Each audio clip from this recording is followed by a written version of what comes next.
You know what time it is.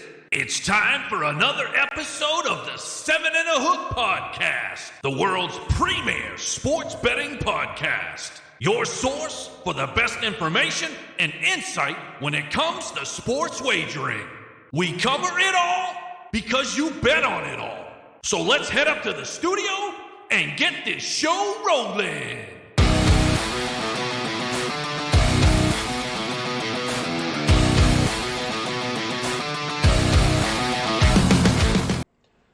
Hello and welcome everyone to another episode of the 7 and a Hook Podcast. I am Brooksie, the Irish Insider, and guess what? As we mentioned earlier in the season, we're going to be adding new host to our on-air show. Well, guess what? Tonight, we've got one of those new hosts, and that's Jimmy D. That's right, Jimmy D is going to be joining us. What's the D for? Double down, because when Jimmy D gives you a pick, it's good. You better double down on it. So we're gonna dial him up shortly on the 7 and a Hook hotline. But hey, before we get there, this is our latest podcast. We haven't done one all week. The last show that we did, well, that was to end the college football season. That was the college football playoff, Alabama versus Georgia. And how did we do? 2 for 2. That's right. We had Georgia. Georgia was laying 2 and a hook. And the points total was set at 52. Well, Georgia ended up winning the game 38-18. That's right. It went under that 52, 51 points total. And obviously, Georgia covered their game. So congratulations to the Bulldog. It was kind of a snoozer for the first half for those that tuned in. And it really got kind of ramped up in the second half. But hey, listen, at the end of the day, it's about cashing tickets. So if you tuned into the show and you played our picks, well, guess what? You went and cashed some ticks. All right, so college football season, it's in the rearview mirror. What's right now? NFL playoffs. That's right, Super Wild Card Weekend, we're calling it. Or they're calling it. And we're going to cover all the games on the card this week. We've got Saturday games, we've got some Sunday games, and kudos to the NFL. First time, I think, that they've had a playoff game on a Monday night. So, without further ado, we're going to get this show rolling. But first thing I got to do, I got to dial up, again, our newest host, Jimmy D. So let me see if I can get him on the 7 and a Hook hotline. Let's see. Okay. Here we go. Dial out. I love technology. This stuff is so cool. All right, looks like he's... Hey, Jimmy, it's Brooksie. You on the line with us? Hey, Brooksie, how you doing today?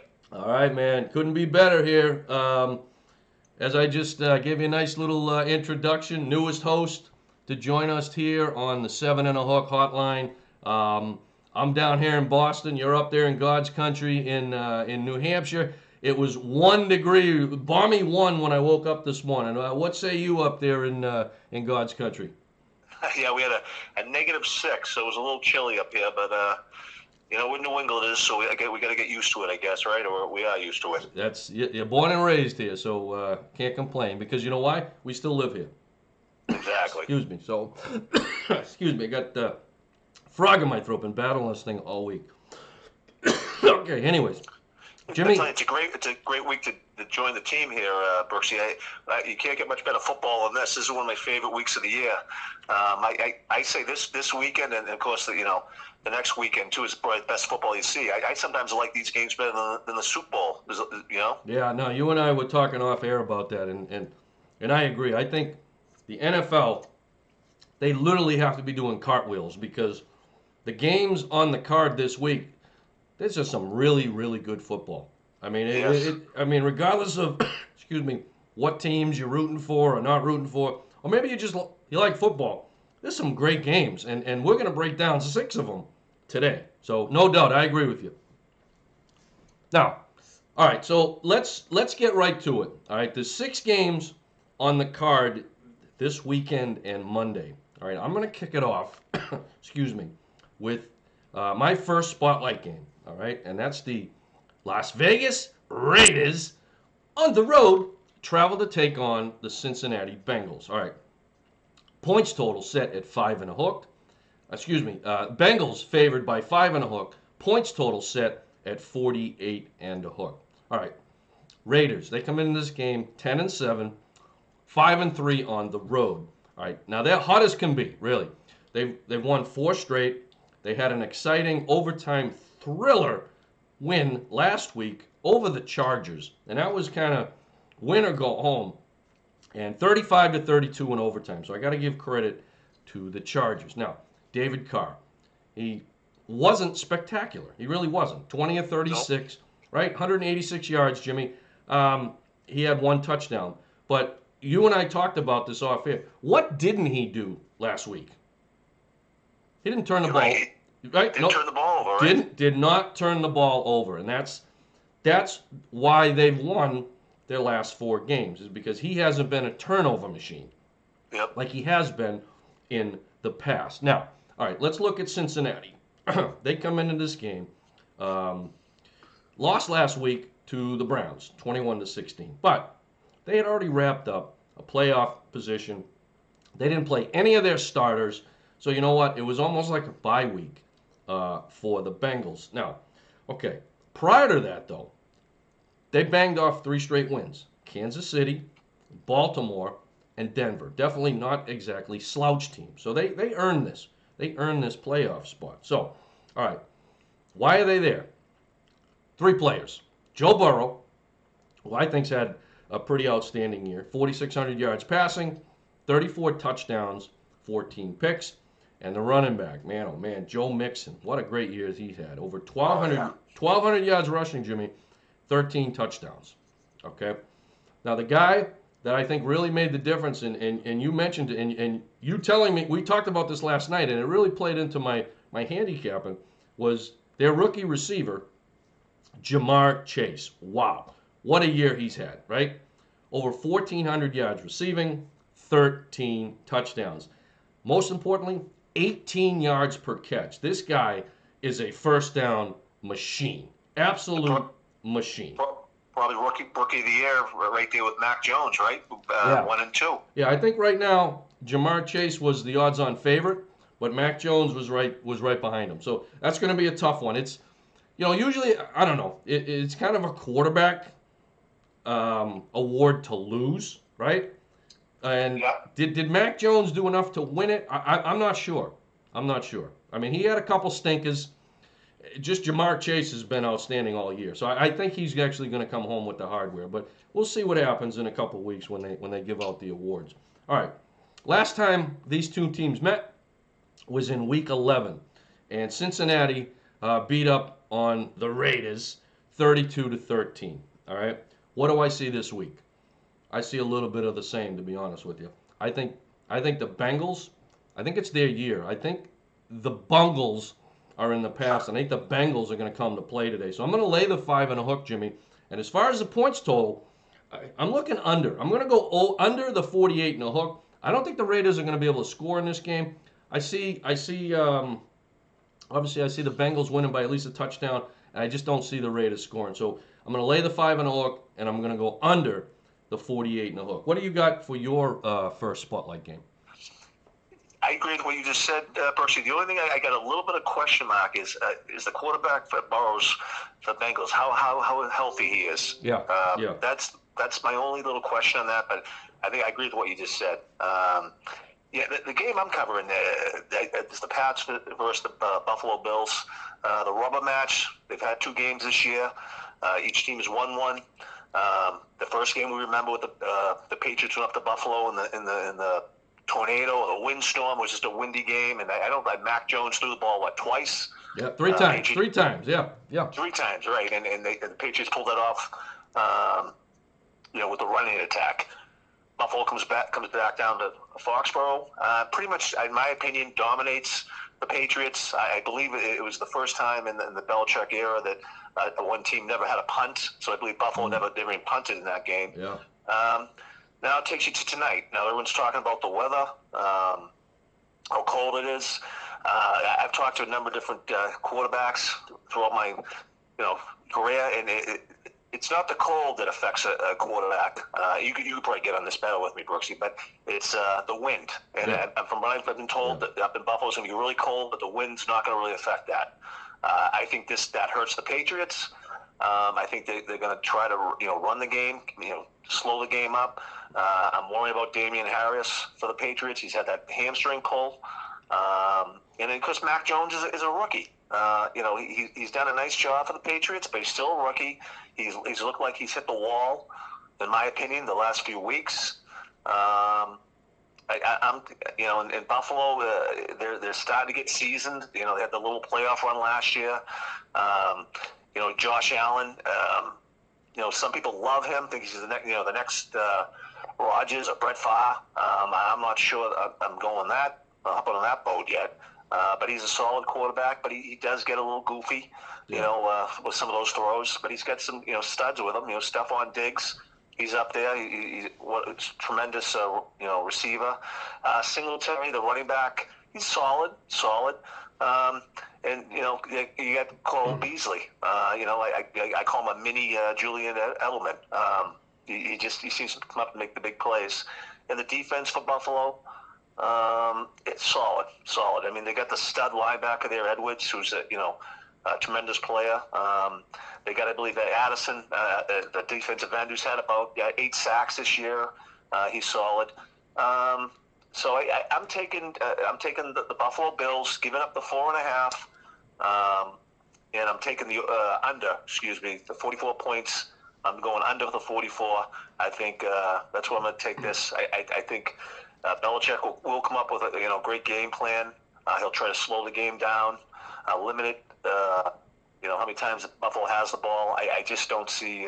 I think the Patriots are a year away from being a serious playoff contender. So I'm taking the Bills. Yeah, no, that's a great breakdown. I agree with you on both sides of that play.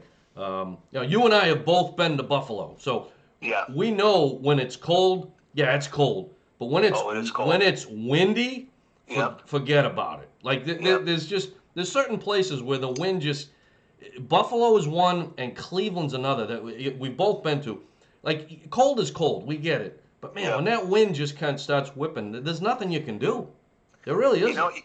You bring up a great point, Brooks. I just found this, but I think most people that follow football think that Sean McDermott is a solid coach. But I just remembered that he had his team practicing indoors this week. Yeah. While Bill Belichick had his team, as we all know, it was cold down there in Foxborough. I find that a little bit interesting. McDermott knows his team, but why would you have your team in the nice warm bubble when you play? And your team, so that if they end up losing this game, Buffalo, he's going to have to answer to that. Was his team ready to play? Why weren't they practicing outdoors like Belichick? So, like you said, McDermott knows his team. Yeah. I just find that a little bit curious. Yeah, listen, if this backfires on him, that's going to be brought up, I'm sure, at the press conference. But if everything plays out like you said, I got to agree with you that I think the Bills. I think you got to lay the points with the Bills in this game. So yeah, I think that, like you said, the only way the Patriots can win this, they need a 100-yard runner. They got to get a couple of turnovers, and I think Mac Jones is at least going to throw for 200 yards and not turn the ball. I just don't see that tonight. Yeah. Like I said, I'm sticking with the Buffalo. Yeah, and listen, folks, this is Jimmy D's first time on air with us on 7 and a Hook. But what Eric and I have said over and over. Now, Jimmy and I are both New England guys, so we like the Patriots. That's our home team. But when it comes to putting money down, you bet with your head and not with your heart. And believe me, Jimmy just did that right now because I know he's a Patriots guy. But listen, this is gambling. You know what I mean? You got to take the emotion out of it, and he just did in that play. So good breakdown, Jimmy. All right, next game up on my spotlight sheet for this weekend, I got the San Francisco 49ers on the road, travel to take on the Dallas Cowboys. Now, the Cowboys are favored by 3. Points total set at 51. All right, 49ers. They come into this game 10-7, 6-3 on the road. Now, the winners, 4 out of their last 5. Big come from behind win last week in overtime to beat the Rams 27-24. Jimmy Garoppolo did what he had to do. 26 seconds to go in regulation, throws a touchdown pass, pushes the game to overtime. Overtime, anything can happen, right? Well, Robbie Gould, 24-yard, 24-yard field goal, game over, and San Francisco's in the playoffs. So kudos to the 49ers. 49ers score 24 points a game. It's very stingy defense, let up 20 a game. All right, Dallas. They come into this game 12-5, 5-3 at home. All right. They won the NFC East. Congratulations. Good job. All right. Last week, they rolled the Philadelphia Eagles 51-26. And you know what? People are like harping on them. Well, it was only their third stringers. You know what I say? You beat the who's ever in front of you. Okay. Now, if they put a third string out, like Jimmy calls them JV, well, you should beat them 51-26, and they did. So I don't take a lot away from the game, but I say, listen, you're supposed to do that, and they did. So, all right. So Dak Prescott, obviously their leader. My opinion, he's had a monster year. Monster year. Over 4,400 yards passing, 37 touchdowns, and only 10 picks. All right. His whoopee, I call him CeeDee Lamb, his go-to receiver, 1,100 yards receiving, 6 touchdowns. All right. Ezekiel Elliott. You know, he's not everybody's poison. He's not everybody's pill, right? Over 1,000 yards rushing this year and 10 touchdowns. So you really can't knock him. Now, Tony Pollard. It was a 1-2 punch until Tony got hurt. Well, guess what? He's back, all right? And guess what? He had over 700 yards rushing, 5.5 yards per carry. You're gonna see a lot of that today. A little 1-2 punch. You're gonna see Elliott and you're gonna see Pollard. I think you're gonna see a lot of ground game here. All right. 49ers defense is really good. Dallas's defense is really good. What do I see here? Well, guess what? I am actually gonna take the points here. That's right. I'm gonna take the 3. So I like the Niners getting 3. And as far as the points total, yeah, this is the highest total on the board this week, Jimmy, at 51. Yep. So I'm looking under. I'm going to go under. I think you're going to see a lot of ground and pound for both teams. So I'm going to go under 51 and give me the 3 points with the 49ers. What do you got for your next spotlight play? To go a little bit more with the Dallas game, I'll tell you, I'm a little concerned with the 49ers being able to protect Jimmy G. Yeah. Jimmy G. I've been watching that Mekhi Parsons. Good player. Good player. He's a stud. I think he's got like 14 sacks this year. Yeah. And Randy Gregory, when he's got his head on straight, is a tough. And then in the back, they got Diggs for the Cowboys. But you're right. The Cowboys this year, everyone thought they were a Super Bowl team. And one weekend you watch them, they're a Super Bowl team, and the next weekend they're the Jaguars. They're maybe not as bad, but it's just that's a tough one you picked there. I stayed away from that game. I'm glad you chose that. Hey, that's what we do. That's what we do. Yeah.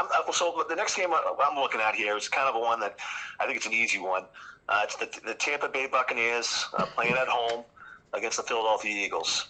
Tampa Bay's a 13-4 team. Had a little bit of up and down year at 13-4. I know that's shocking, but it has been a little bit up and down. And the Eagles come in at 9-8, which is suspect. I think people are going to be misled. They played the Eagles and the Buccaneers early in the year. I believe Tampa Bay won by less than a touchdown, but it really wasn't that close of a game if you watched it. This game, I just don't see it being close at Tampa. The line on the game is 8.5. Tampa's given up 8.5. I believe Tampa will cover that. I think they'll score it in double digits.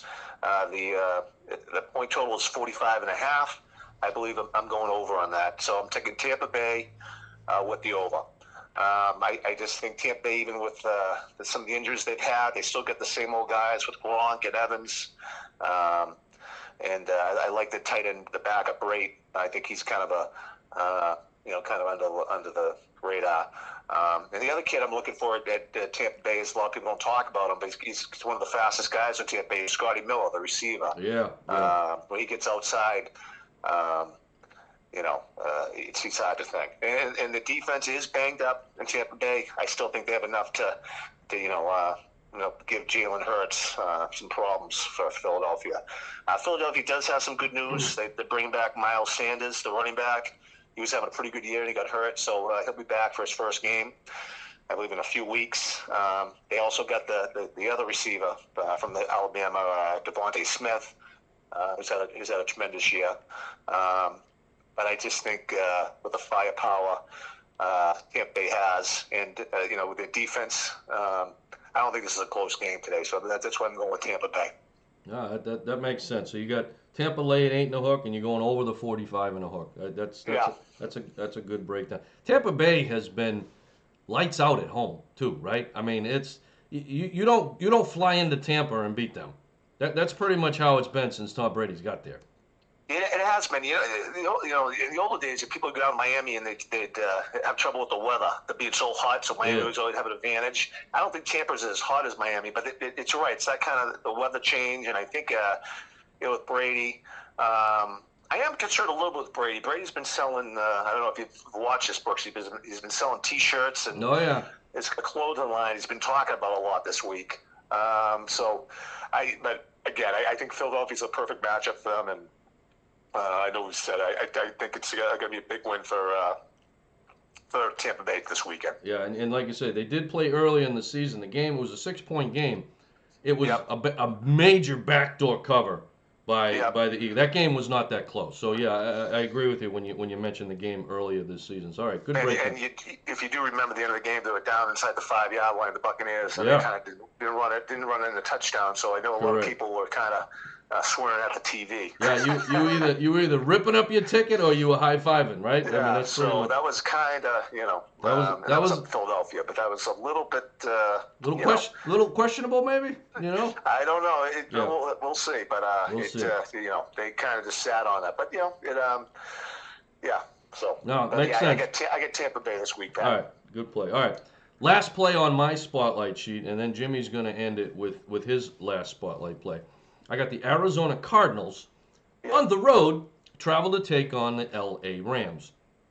Rams are favored by 4.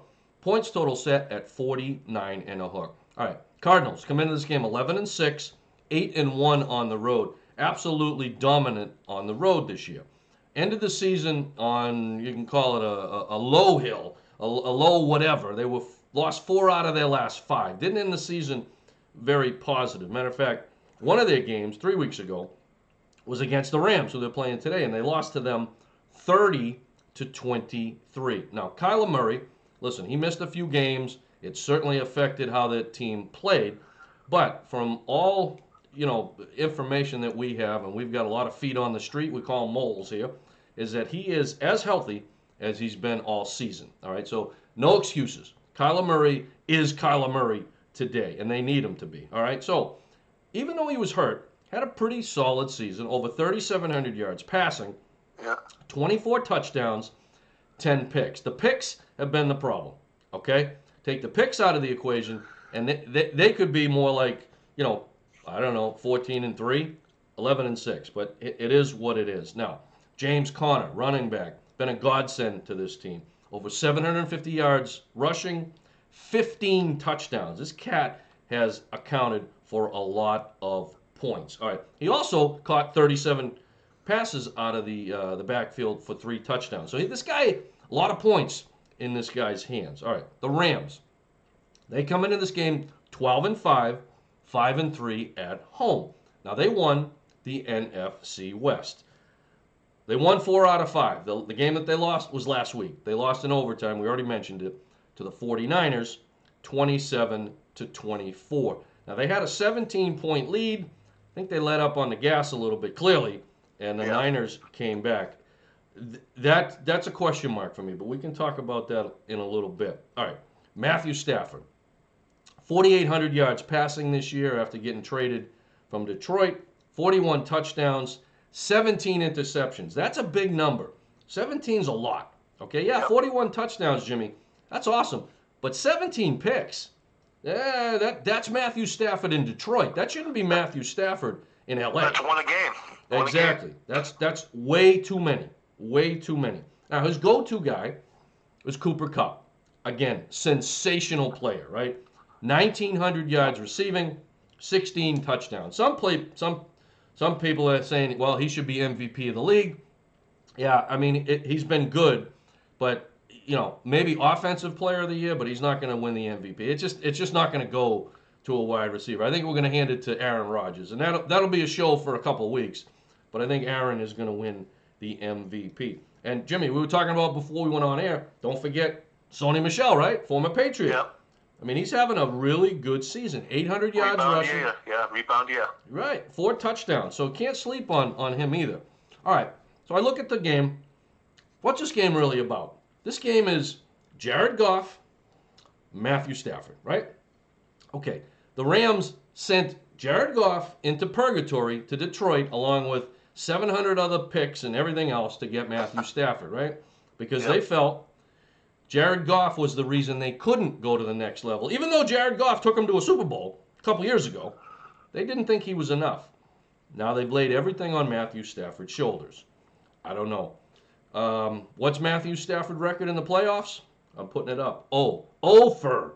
He's only been there 3. He's been in 3 games, Jimmy. 3. Been in the league 13 years.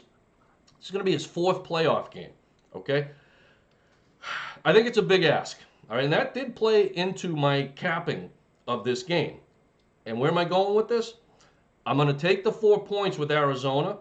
Okay? And as far as the points total, I'm looking up. I'm going to go over the 49 and a hook. I think both teams are going to try to score points here. The Rams averaged almost 26 points a game. The Cardinals about 25. I don't think Matthew Stafford is the answer. Now, maybe he will be in a year or two. I think you're asking too much. I'm going to take the Cardinals. I'm going to take the 4 points, and I'm going over the 49 and a hook, Jimmy. Jimmy, what do you got, or what do you think about that play, and what do you have to end the show with your spotlight play? Yeah, I tend to agree with Matthew Stafford. But I don't know, Brooksie. He might be all pumped and jacked after Georgia won the championship. Matthew Stafford came from Georgia, didn't he? Was he the Georgia's old quarterback?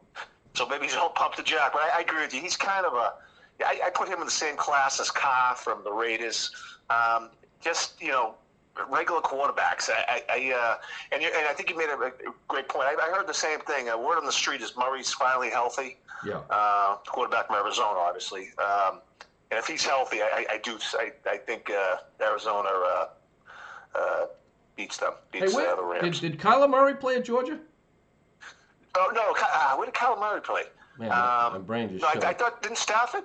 Wasn't Matthew Stafford out of Georgia? No, I mean Bama. Did he play at Bama? Kyler Murray? Boy, we should know this, shouldn't we? Wow. All right. I think he did. Was it at Alabama? I think he did. I think so. We got a Bama and Georgia matchup again here. I think. I don't know. Whatever. Someone will. I just Mac Jones, the kid from Philadelphia. How many quarterbacks at Alabama? I was just trying to think when he would have played there. I think you're right though. I think he did play at Alabama. Alabama's is getting to be QB.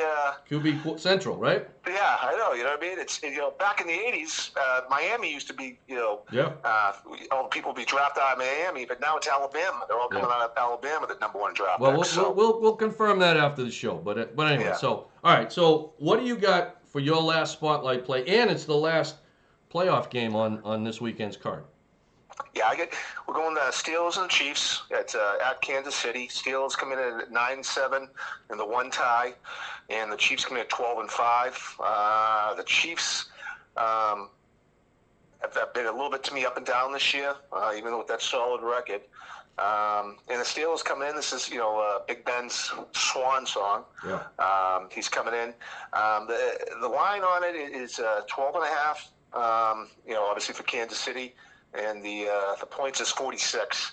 I think the Steelers. I'm going with the Steelers. I think they will cover. I think 12.5 is a little bit a lot. And I think the 46. I think that will be an over too. So I'm taking the Steelers and the over. On this game.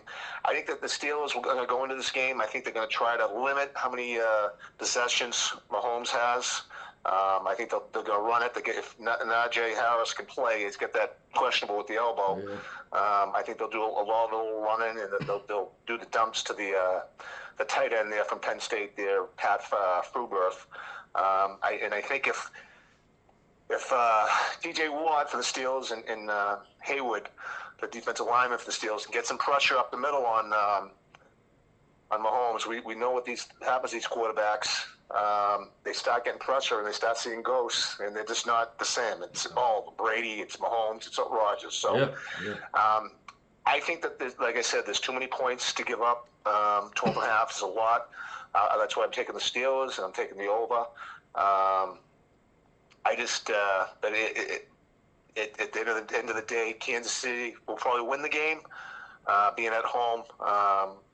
I think the Steelers will be respectful in this game, and that's my pick of that game. Yeah, no, I like it. And you know what, Jimmy? We talked about this off air, but do you think when Ben Roethlisberger did an interview earlier in the week and he said that we're going to get blown out and this, do you think that was kind of a rope-a-dope type of thing? Do you think he kind of did that and he was chuckling after the interview and he says, you know what, we're really going to come to play, but I want the Chiefs to think we're not? You know? Yeah, I do, but I think everybody in the world thought it was too. I mean, this isn't a high school game. Ben's how old's Ben? He's getting close to 40, isn't he? He's up there in 30s. Yeah. I don't know what kind of motivation that's going to do for his team. I mean, they're probably saying the same thing most people are saying. Ben's always gone to his different drum, in my opinion. Yeah, no doubt. So maybe I think he could have came out and just said, "Hey, listen, this is my last game. I had a great run here. This has been great." And I think the players would have rallied in the locker room and say, "Hey, let's win for Ben," right? Yeah. But I found that a little bizarre too, Brooksie. I just we're going to show up and we're going to get the teeth knocked out. I mean, it was just kind of a little strange to me. I don't think I've ever heard the motivated team. Have you ever heard of a guy going in and saying we're going to get blown out? Do you picture Belichick doing that? No, I mean, listen, Joe Namath, right? He's famous. We're gonna win. We're gonna win this like that, right? And he backed it up. So this is like the complete opposite. We're gonna lose, and not only we're gonna lose, we're gonna get blown away. Like I don't know. I don't know. Listen, give him credit. It is unique. I mean, everybody goes into a game now and says the other team doesn't respect us, or we're going to be the underdogs, but we're going to win. That's kind of the original guy was Joe Namath, but maybe Big Ben's got a new way of doing it. Maybe teams will go in and say, we're going to show up, but we have no chance of winning. I don't know. We'll see if it works. Maybe, like I said, other teams will try it. You never know. Listen, I know Ben was off the sauce for a while. Maybe he's back on the sauce. I don't know, because that was a really, really strange comment. But listen, the proof is in the pudding. We'll see what happens this weekend on the field.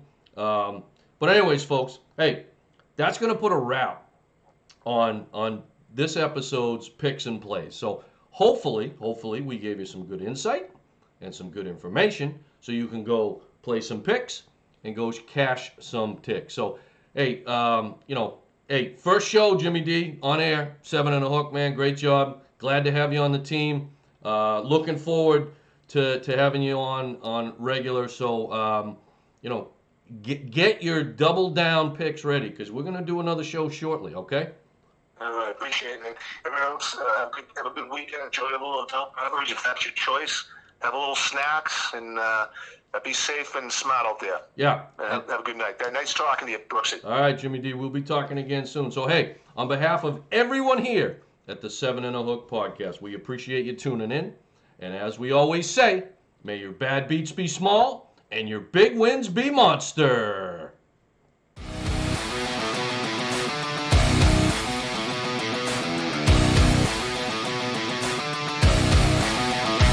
Thanks again for tuning in to the 7 and a Hook podcast. Until next time, may your bad beats be small and your big wins be monster.